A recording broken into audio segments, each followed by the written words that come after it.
Hey friends, and welcome back to I'd Like to Unsubscribe, the podcast where we call out beautifully wrapped nonsense like everything happens for a reason, and we replace it with actually sometimes life just implodes and sucks, and you need a snack and a safe friend. So today we are going to be unsubscribing from good vibes only and lovingly canceling the lie that your mood controls the entire universe.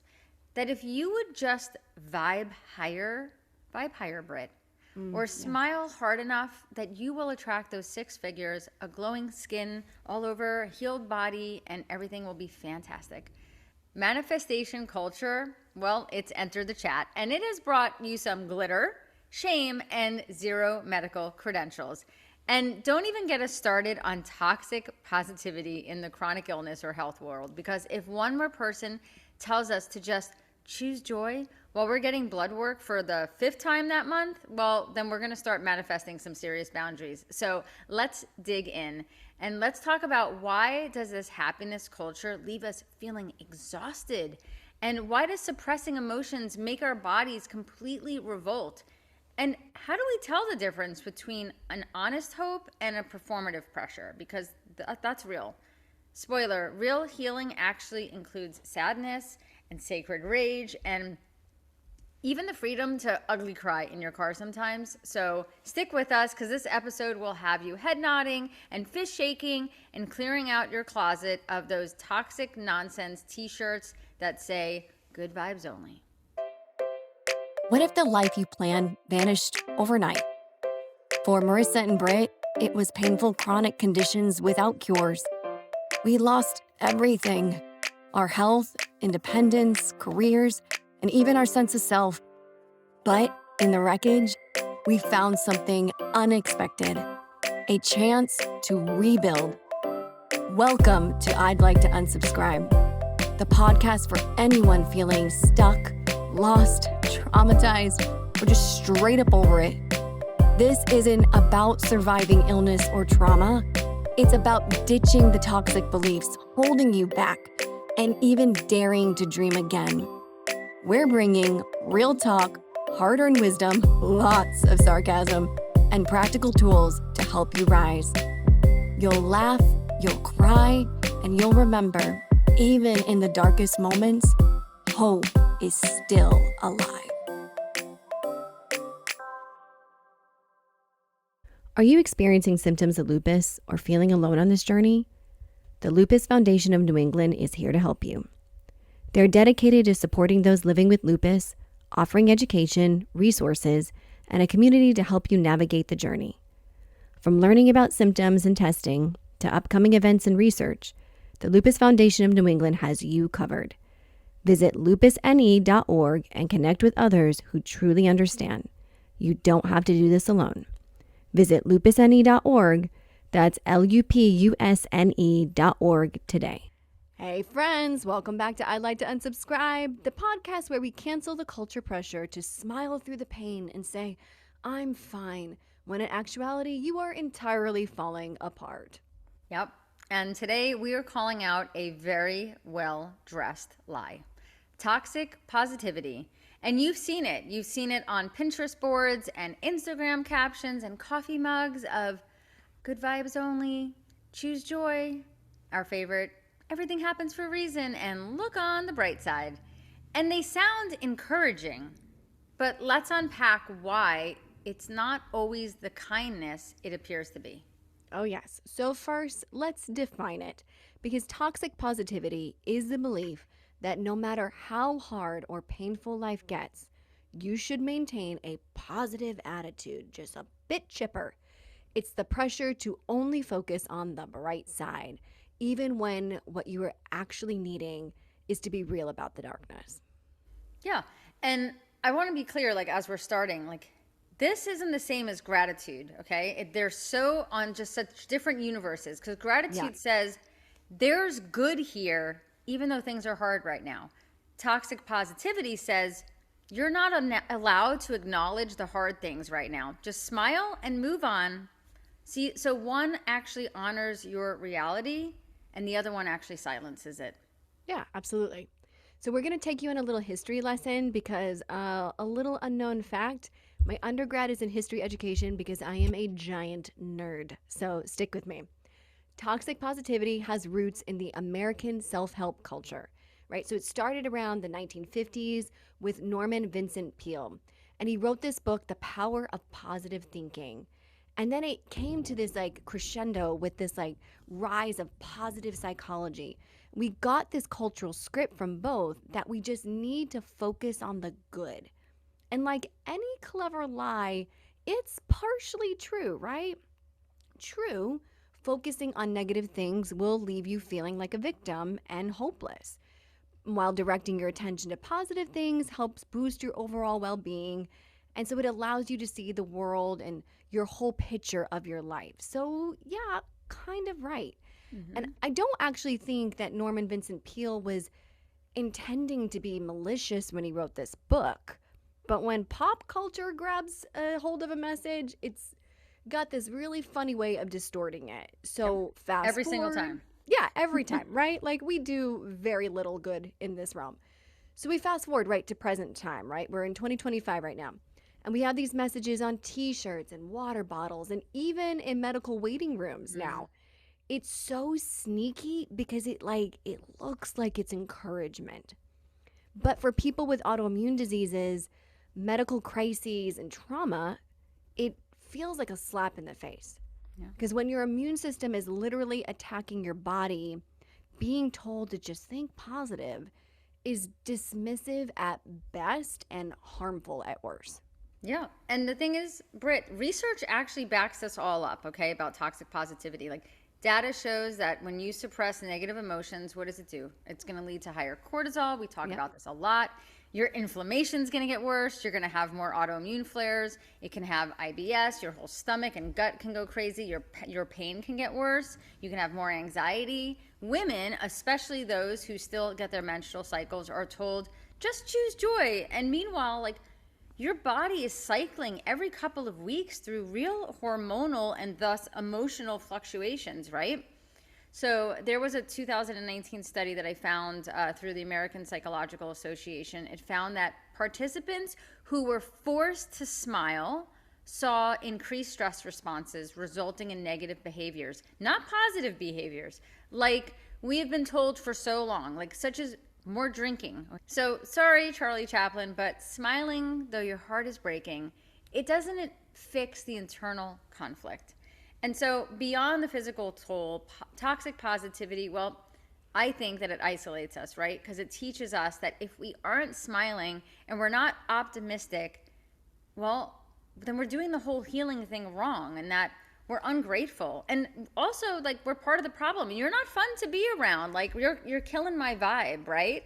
Yeah. When in reality, grief and honesty, like, those are the big parts of the healing process. Like, actually being authentic in what you're actually experiencing. Yeah, no, absolutely.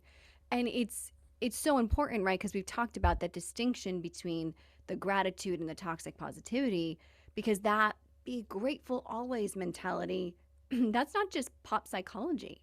That's toxic religion too. And it's glorified by verses like, in everything give thanks in 1 Thessalonians 5:8, or consider it pure joy, my brothers, when you face trials in James 1:2. Like, these are good verses, but they twist the knife of spiritual pressure. Yeah. And they don't become freeing, which is why Jesus came, because when they're thrown in your face in the midst of grief, you feel shame for them. That's what they're bringing. That's what they're bringing to the game. And really double shame, first for having the hard time to begin with, and then second for not pretending that you're okay with it.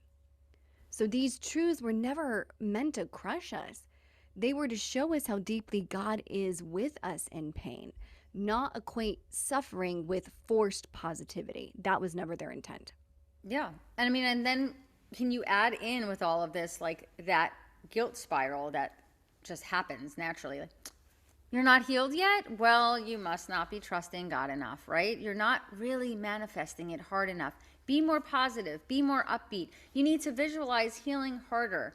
And I don't think that all of these are bad things or bad elements.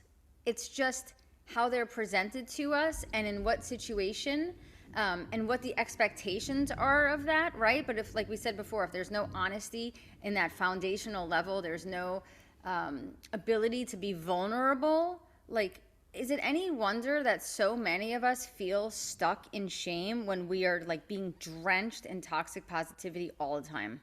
Yeah, absolutely. And you may be in a different culture because we have listeners from all over the world where you're like, I don't understand this. This isn't a part of my culture. So we want to apologize in advance for America, right? Because we got to talk about something that drives us both crazy. America is really bad at sadness, like offensively bad. Like, we would love to hear what other cultures' response to like sadness and grief is, because we need some learning lessons over here because we are doing this so poorly. But on behalf of America, like mea culpa, like we're doing this bad, 100%. It's almost like we decided sadness is a sickness, right? It's another disease, or worse, it's this total moral failure here. So I think that we try to medicate it and mute it and gloss over it with productivity or slap like a live, laugh, love sticker on it, and we call it a day.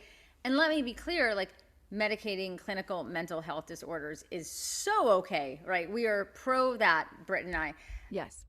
If it's done in lieu of actually you feeling an emotion or being allowed to process it, like there's nothing in that is actually helping your body and mind then. No. Because we have to feel to heal. And we've talked about that so many times.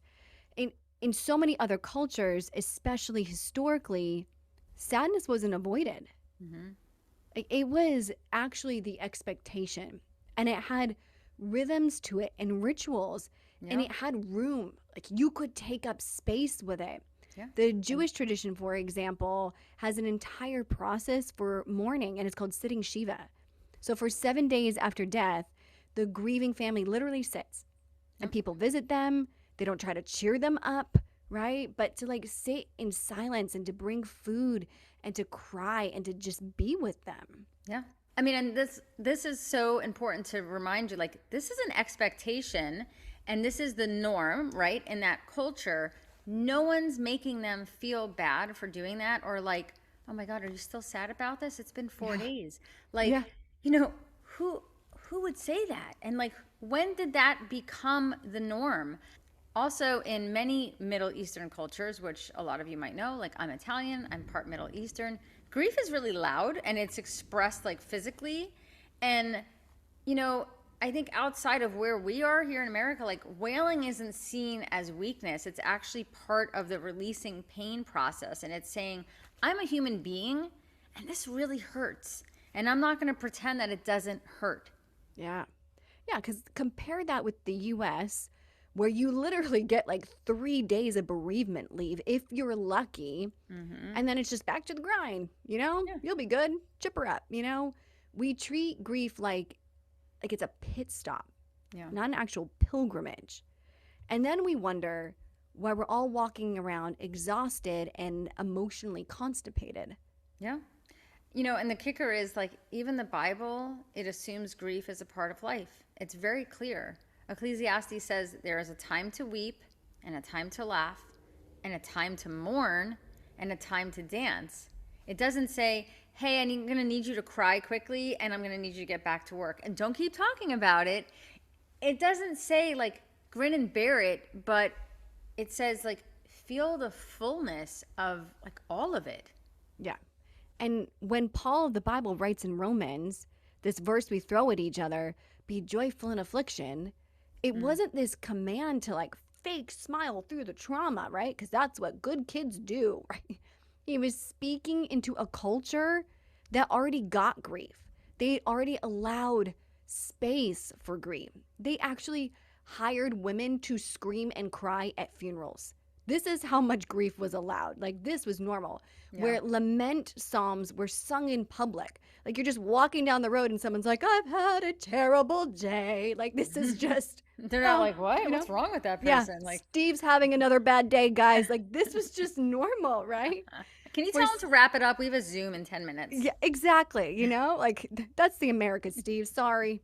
Like words, were there to express the emotion. Sackcloth and ashes were this normal response to sorrow. Like Paul's words weren't a guilt trip. They were a reminder of the deeper hope that can coexist with pain. It was a hopeful message, not a condemning one. Exactly. So if you're listening and if you've ever wondered like why verses about joy in hardship, they can feel really hard to swallow. And Britt and I completely understand that. It's probably not your faith that's broken though. It might be more the cultural lens, right? Because we weren't meant to speed run sorrow, and God never told us to do that, which means it's actually okay to sit with your sadness, to let it be what it is without rushing it away, because sadness isn't the enemy of healing. Denial is. Ooh, I like that. See, that should be on a mug, right? Right. Yeah, sadness is not the enemy of healing. Like we think it's like the opposite, right? Yeah. Like, no, denial is the badness to that. It's such a good point because when joy is expected, like it is in the American culture, sadness feels like it's a failure. Like you just couldn't get your act together. Yeah. You're Like, over emotional. yeah, Too much. yeah. Everybody had the script, and like Tina, you just couldn't read it right, you know? And that's what it feels like. You have failed. Now you're on, you can't sit with us, right? And we're here, like we say, I'm fine as a reflex to how are you? Even when we're actively unraveling. And we both love this Norwegian phrase. It's so awesome. And I'm going to butcher it, so I am so sorry. But it's ope og ikke greater. Maybe. That was good. Thank you. All right. But literally what it means is up and not crying. Yep. And I love it. Because in contrast, in so many other places, like in Eastern or African cultures, being up and not crying is just a neutral status update. Because sadness is expected and it's not being shunned. Yeah.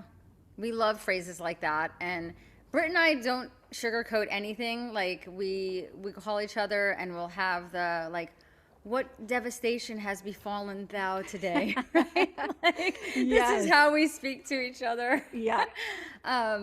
Because life is just hard. So it's like, why do we have to ignore it and try to just be fake and just put on this show for each other? Like, it's exhausting, okay? But we can't talk about toxic positivity without addressing its full glam pageant cousin, manifesting, okay? Because you've seen it on TikTok and all the journals at Target and on morning routines that have soft lighting and green juice. But what even is it? Oh, well, first and foremost, it's a major drama queen, okay? That is what it is. So manifesting is this idea that you can create or attract what you want in life just by focusing on it hard enough. The belief is your thoughts create your reality. So think positive, speak it out loud, and the universe will deliver it back to you like an Amazon package on Prime. You know? I love that. I mean, and it sounds kind of great, right? And honestly, I don't really even think the intent behind it it's not all that bad. So a lot of it comes from the law of attraction, which gains like mainstream traction through books like The Secret, huge book, and New Age philosophies that mix like quantum physics and spirituality to say that energy attracts energy, which in a lot of that is not wrong. Yeah, there's also these very old roots to this because the New Thought movement is a philosophical movement that emerged in the United States in about the early 19th century. It taught that the mind has this power to shape reality, especially health and success and personal well-being through positive thinking, affirmations, and this visualization. And it also crept into Christian spaces. And we call it just different things called the prosperity gospel teachings, right? Yep. You know the vibe out there. You got to name it and claim it, right? Speak it into existence. If you're still sick or poor or single, you just don't have enough faith. That's right. And okay, so here's where it gets extra problematic. If you're living with an autoimmune disease or you're going through like dealing with major trauma or just your health is out of control right now, maybe you don't even have a diagnosis, right? A message like that is poisonous, because it's saying, like, if you're not healed, it's because you didn't say the right words, you didn't visualize hard enough, you didn't have enough faith, you didn't pray enough, you didn't vibe high enough, right? Which is just completely untrue, and also a really dangerous form of spiritualized gaslighting, so to speak. No, absolutely. And again, we want to be really clear in our distinction here. We are not saying that to speak life or to speak positively is, rejecting, your truth. We want to be really clear that this is good stuff, right? But all lies have a part of truth in them. Like, it is good to speak life. It is really good to honor the goodness that is around you. Your words have great power in them, but you are not an all-powerful genie, is what we're trying to get you to understand. That's the difference. Because here's the truth. Manifesting often ignores reality. It says, don't talk about what's wrong, or you're going to attract more of it, right? But suppressing what's real, like your grief or your symptoms or your fatigue, it doesn't heal you. We all know this because we've all tried it. Like, it's not like we've not given it a good college try before. Maybe if I pretend this doesn't exist, it doesn't exist. Yeah. Like, we've all been there. It makes you sicker in the long run. You may get like a short stint of being like, I'm all right, but it kicks you in the butt later. It right? does. And let's talk about that on like a soul level. If you're constantly being told that your thoughts are 100% responsible for the outcome, guess what happens when your healing or that thing doesn't come?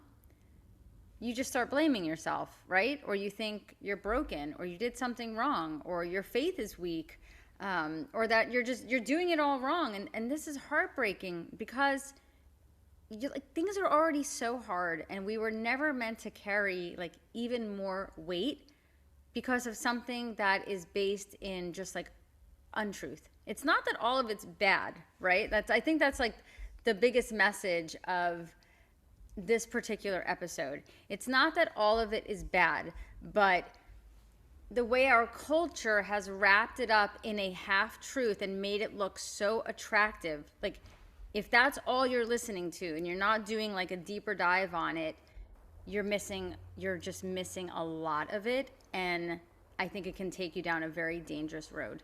Yeah, absolutely. Because here's the danger that nobody's telling you about in manifestation culture. It can't hold space for grief. No. It has no room for mystery, right? It leaves no space for God. It's all about personal power, which sounds empowering until it becomes isolating. Yep. Especially for people who suffer at no fault of their own. Yeah, which is every single person in the chronic illness community. And I think what's worse is like that culture, like that thinking, it promises control, but I think what it actually gives you is shame. Yeah. You start thinking, if I were more positive, maybe I wouldn't be sick. And if I hadn't like spoken that fear out loud of something I'm so nervous about, like maybe my labs would have come back normal. Well, guess what? Like, I can promise you that is not going to give you a greater level of peace. I think that's actually a panic attack waiting to happen in really pretty packaging. Yeah, exactly. You called it out, girl. That's it. So story time. I have only been smitten by one personality test, and it's the Enneagram. I love it. Go check it out. You're going to get so much knowledge about yourself. But I wrote in my book, God Doesn't Suck, that I am a type 3 on the Enneagram, and it's also known as the achiever, which basically means I came into this world believing that everything is on me, to work really hard, to be successful in order to feel worth. So it's super fun. So type 3s are often hardworking, they're competitive and goal-driven. It's your friend who pulls out the instructions before you play a board game. We're like the Karens of the world, you're one really competitive friend. So we're the fun ones. Like, you're welcome. So translation, I live with a mental megaphone that constantly shouts, "You are not good enough, do more." Like, it's super fun times.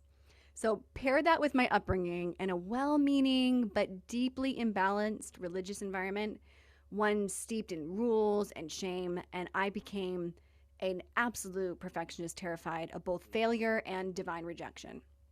I wasn't just afraid of disappointing people. I thought God was going to hate me for mistakes as small as like spitting my vegetables into a napkin. So that kind of toxic spirituality, it just truly twists God's love into a transaction. I preached his love like it was this unicorn, like maybe it was real, but definitely no one's ever seen it, you know? I even prayed that God would physically harm me. This is no joke, if I was about to sin. And y'all, that kind of mindset just, it breaks my heart now, because if my daughter ever asked me to tase her every time she was like tempted to do something bad, I would be horrified and immediately bring her to counseling. Like, we've gone wrong. So, and yet that's the kind of relationship I thought that the divine wanted. It wasn't until I stumbled on this quote from Lisa Bevere, and it was on this, vintage farmhousey, sign at a vintage store. And it said, if you think you've blown God's plan for your life, rest in this, you, my beautiful friend, are not that powerful. And I broke. Like, I ugly cried in the middle of an antique shop. Like the, little Victorian dolls staring me down. Like, wailing. It was because for the first time I realized that it wasn't all on me. And I was not more powerful than God. And maybe, just maybe, I didn't have to work my butt off to earn everything good in my life. And that truth sat in my head for years before it hit my heart, because I had so much religion to unpack, and chronic illness flare-ups would, pull me back into shame, and I thought I was being punished. And if I was stronger, if I was more faithful, if I was more positive and let it roll off me better, somehow, surely I would be healed.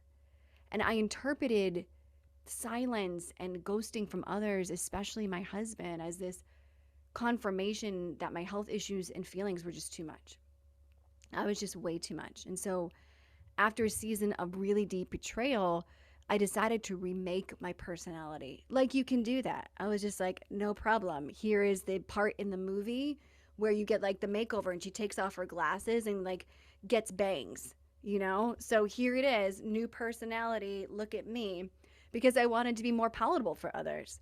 So I started reading a ton of books from name it and claim it pastors, and books by saints who never seemed like they ever cried once in their life.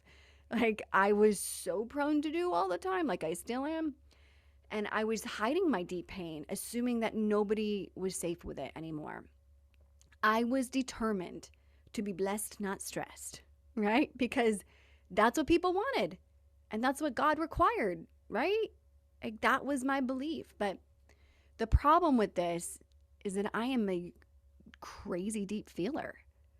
Y'all, like, I can feel your emotions before you do. Like, I do. So I'm sorry about that. I know things in my soul that I should not know about perfect strangers. It's real fun. So I'm learning to harness this gift so it doesn't harass me, but I'm not me without it. And the problem with trying to be constantly positive and the consummate hope harbinger is that it's freaking exhausting. And people don't reach out to you because they think you're just fine. And for a while, I was. It worked for a bit.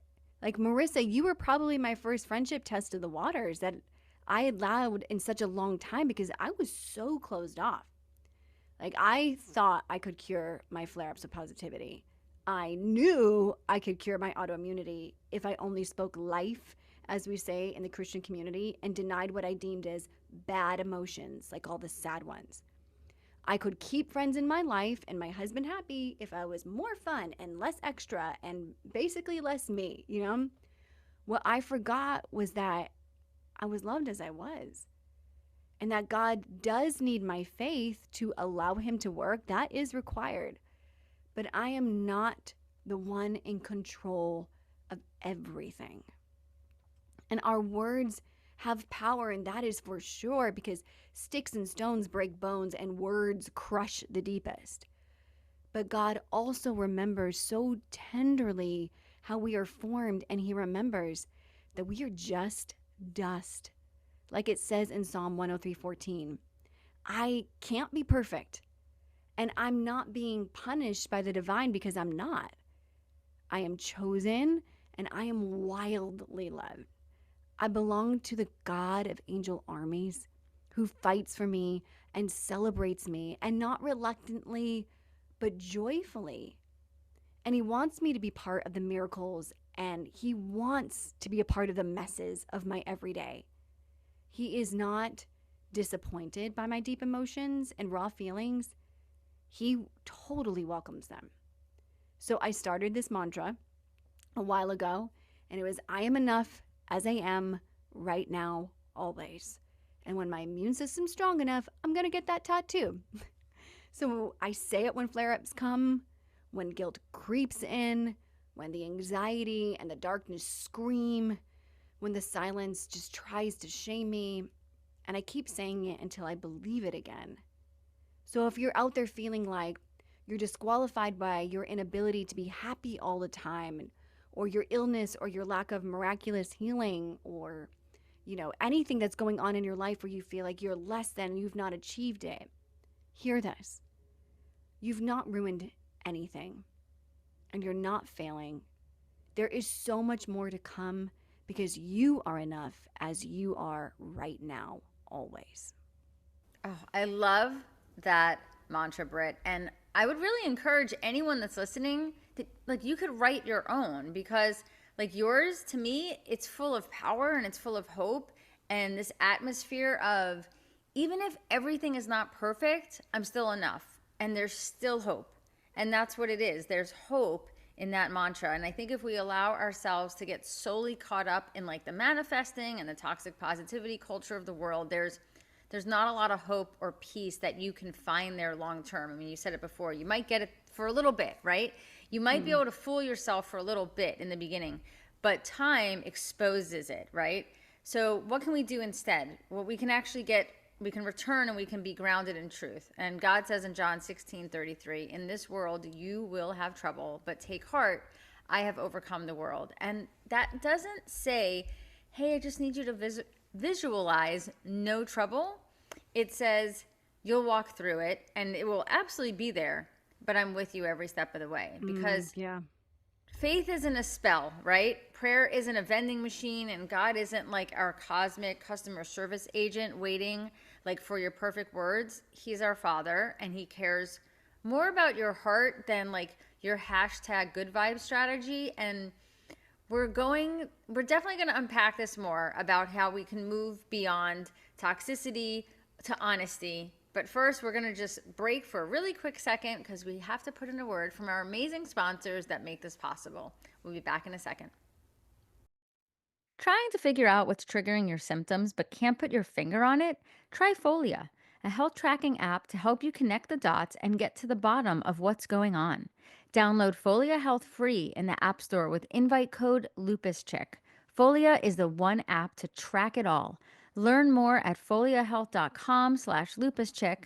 That's FOLIA health.com/lupuscheck. Are you experiencing symptoms of lupus or feeling alone on this journey? The Lupus Foundation of New England is here to help you. They're dedicated to supporting those living with lupus, offering education, resources, and a community to help you navigate the journey. From learning about symptoms and testing to upcoming events and research, the Lupus Foundation of New England has you covered. Visit lupusne.org and connect with others who truly understand. You don't have to do this alone. Visit lupusne.org. That's lupusne.org today. Okay, so let's say you're like, cool, I get that toxic positivity is bad, not the best thing for me. So what do I do instead? Am I just supposed to sit in sadness forever? No. No, definitely not, right? But how about honest gratitude? Because it isn't like the just be thankful you're not worse off kind. This is the kind that says yes, and yes, this is really hard, and I can still find something solid here to stand on. Yes, exactly. Because honest gratitude, it doesn't skip over your pain. It sits with it. It doesn't rush to silver line everything. It just says there's still good here, even if it's buried under a pile of lab work and heating pads. Mm-hmm. I fell in love with this book that quietly changed the gratitude game for so many people. It's called 1,000 Gifts by Ann Voskamp. And if you've not read it, absolutely worth either a listen or a read. The entire premise is rooted in this one sacred question: what if gratitude isn't a reaction to something good, but a way to discover the good that's already here? I just switched it around, like just changed the game. So Anne, the writer, started writing down 1,000 things she was grateful for. They were tiny, everyday things like soap bubbles in the sink, or the way sunlight hits the kitchen floor, or the curl of her child's hair. Like, it wasn't monumental, life changing, I won the lottery. It was just these simple things that just stir your heart. And she did it as a spiritual survival practice after years of deep trauma and loss. This wasn't Instagram gratitude, it was the gritty, the raw, and the real. And to her, this list became her lifeline. It didn't fix everything. So don't go into this mentality like, well, I'll do that and I'll, be fine now. Like, it doesn't fix everything. It didn't erase the pain from the storyline. But what it did was retrain her eyes to be able to see goodness and even God in the ordinary and the painful. And that practice is called, what she said, Eucharisteo. And it's this form of giving thanks as this act of worship, not in spite of the suffering, but right in the middle of it. Well, and so what you're talking about also, I think it's really important to share, like when you're doing this type of gratitude, it actually has real effects on your body. I don't know with the good vibes, and vibe higher, like what that actual effect long term is on your body. But with this type of gratitude, if you look, there are a lot of studies. We always like to pull some studies to back up what we're talking about. So there's a Greater Good Science Center at UC Berkeley and Harvard Medical School. They've shown that daily gratitude practice, even if it's small ones, like you were saying, like the curl of your child's hair, which I love, it can lower your blood pressure, it can help reduce symptoms of depression, and it can even improve your immune response, which we all need. But just writing down like 3 things that you're genuinely thankful for, it can actually shift your parasympathetic nervous system into more of that rest and digest mode. And that's where your body begins to heal. That's actually your body's healing state.